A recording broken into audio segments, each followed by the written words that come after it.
हसन अयूब साहब, जो एक्सपेक्ट नहीं कर रहे थे बेसिकली वो हो गया, लेकिन मैं वही आपसे बात पूछना चाहूंगा। एक तो ये कि अगर मामला जो है वो डी एस्केलेशन की तरफ जा रहा हो, लेकिन उसमें ये जो प्रोजेक्ट फ्रीडम अब शुरू हुआ है कि एस्कॉर्ट मिशन हो या कुछ भी है, लेकिन उसके अंदर गाइडेड मिसाइल डिस्ट्रॉयर्स अगर वहां पर जा रहे हो और उसको फिर ईरान फायर करता है, इंटरसेप्ट कर लिया जाता है, लेकिन don't you see that as a sign of a new escalation?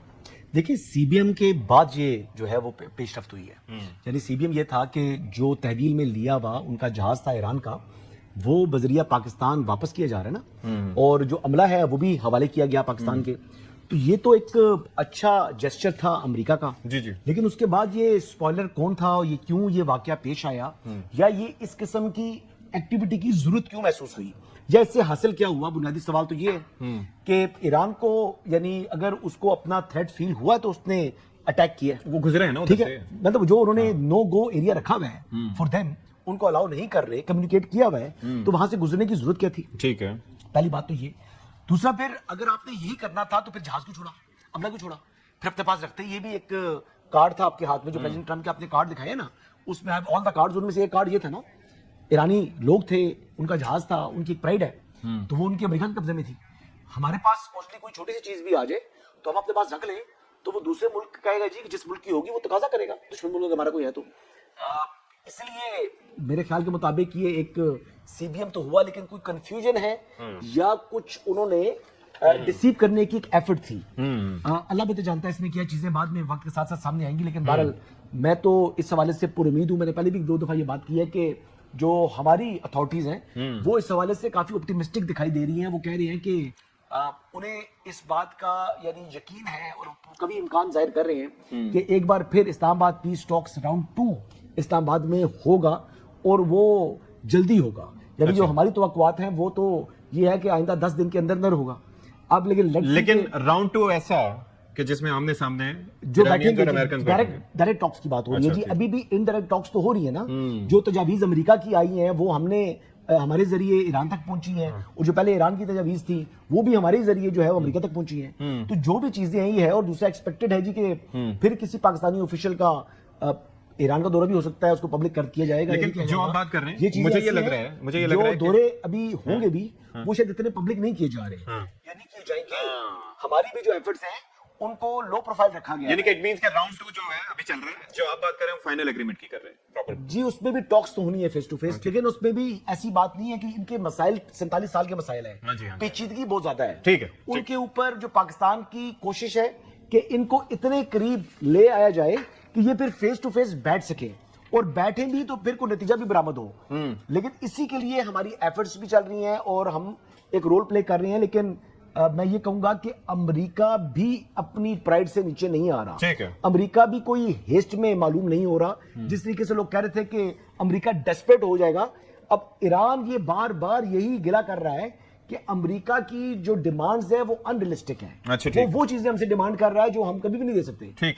तो यानी इसका मतलब ये है कि वो नेगोशिएशन के ऊपर वो चीजें डिमांड कर रहे हैं जो ईरान नहीं दे रहा, लेकिन इसके बावजूद अगर मुज़ाकरात की मेज पर ये बैठ जाते हैं तो फिर इसका मतलब ये है कि बहुत कुछ इनके दरमियान आपस में मामला तय करा पाकिस्तान में। अच्छा जनाब इज्जत माब खावर गुमन साहब कि ये पहले जो मौक़िफ़ था वो कुछ यूं था कि अमरीकी सदर कहते थे कि जिनको कुछ करना है आबनाए हुर्मुज़ के हवाले से वो खुद कर लें, हिम्मत जमा करें, जो बची कुछ हिम्मत है। ये 2 अप्रैल का उनका स्टेटमेंट है, मैं चाहूंगा कि आप जरा दिखा सकें अगर, फिर हम उस पर बात करते हैं।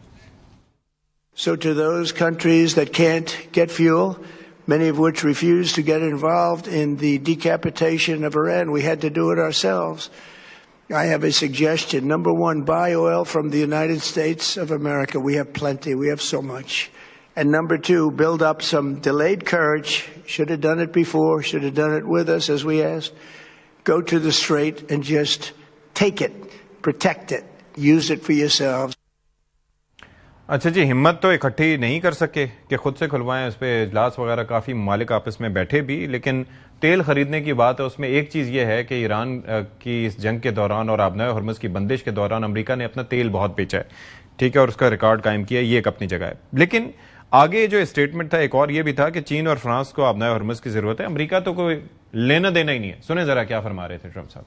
If France or some other country wants to get oil or gas, they'll go up through the Strait and Hormuz Strait they'll go right up there and they'll be able to fend for themselves. I think it'll be very safe, actually, but we have nothing to do with that. What happens with the Strait, we're not going to have anything to do with, because these countries, China will go up and they'll fuel up their beautiful ships and they'll leave and they'll take care of themselves. There's no reason for us to do it.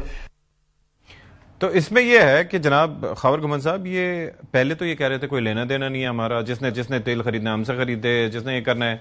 अब ये कौन से मुल्क हैं जो आके मिन्नतें कर रहे हैं ट्रंप साहब की, जी खुलवा दो साढ़े हस्ते, तो वो he is providing them with the escort mission.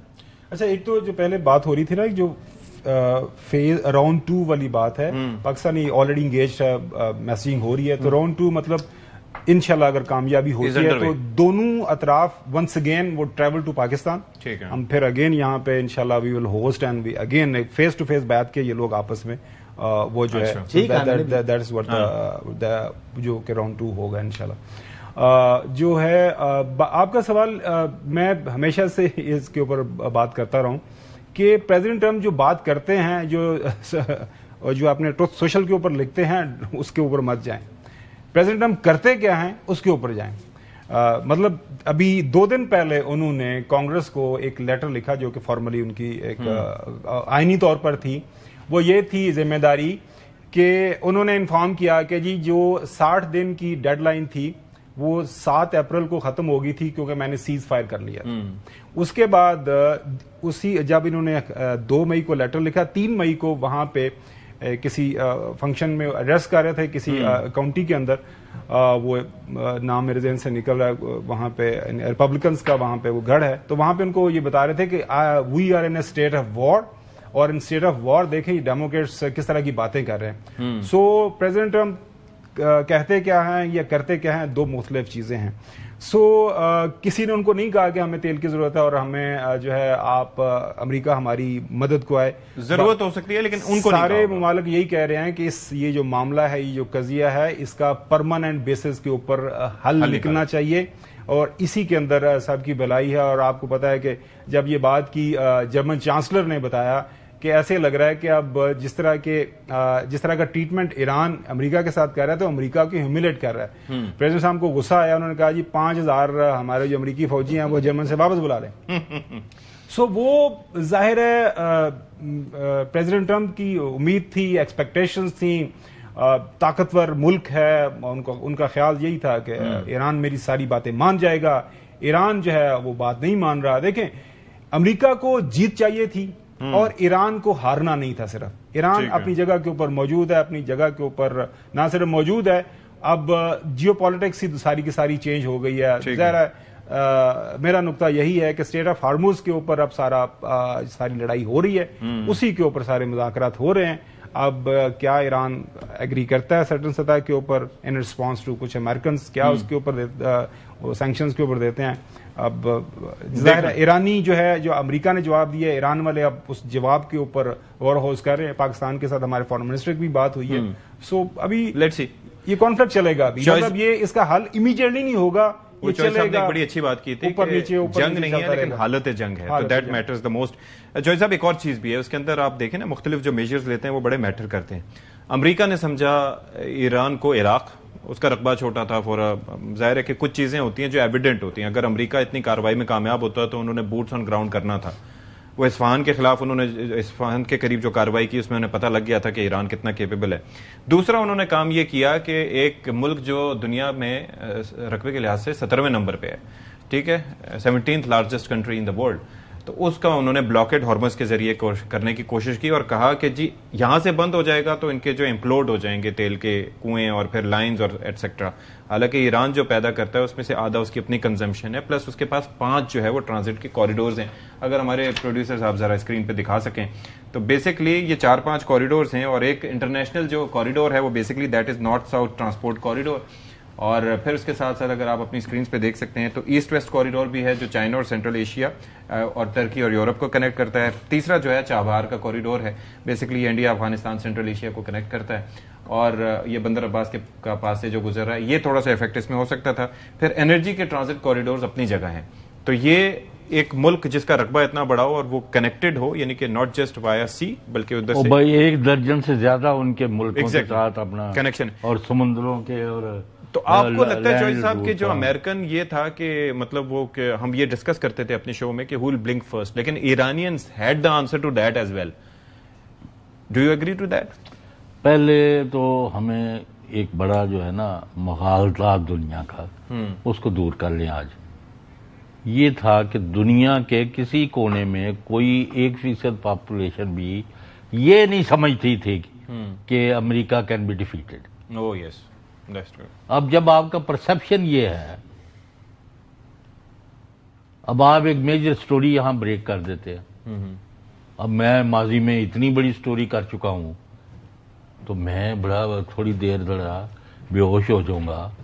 यार ये अशफाक सतीन की तो इतला मिल गई या खावर घुमन एक आया था बम छोड़ तो नहीं कि ट्रंप ने फोन कर दिता कि खावर घुमन नूं कि यार तुसी फौज च भी रहे हो तो कोई सानू हल दसो, how can we get out of it yes true, without further humiliation. तो आप और मैं सारे बेहोश हो जाएंगे। ठीक है, तो nobody expected America to be defeated at the hand of Iran.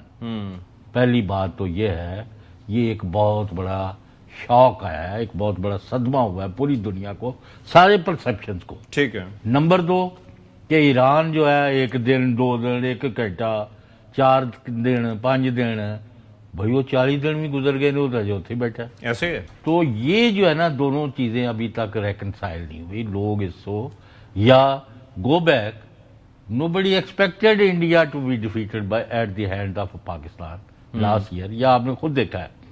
And तो ये नहीं है। we are वो celebrating उन्होंने the anniversary. वो जो Yes. आए इन्होंने एक बिछाई हुई थी वहां, वो कर्नल जो थी सोफिया कुरैशी। सोफिया, उसने मैं सुबह वो देख रहे हैं उनका प्रेस कॉन्फ्रेंस कर रही है जी। हैं, कहती थी वो आपने तो अब जंग बंद कर दी है बशर्ते के अशफाक सती भी कर दे। हाँ जी। इशफाक सदी ने कर दी थी, हाँ, फिर ट्रांसमिशन कर दिया, उन्होंने कहा जी कर देने। कर देंगे। अच्छा, तो कहने का मतलब ये है कि अभी 2 चीजें अभी क्लियर नहीं हुई।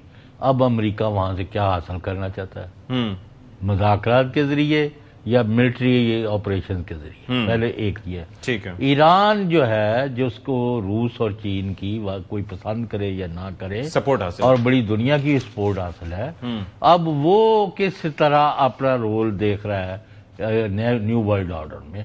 इन चीजों का आप जवाब नहीं देते। उधर कभी मज वल भेजना कट्टे वल जाते हो, कभी कुछ कर दो कभी कुछ कर दो।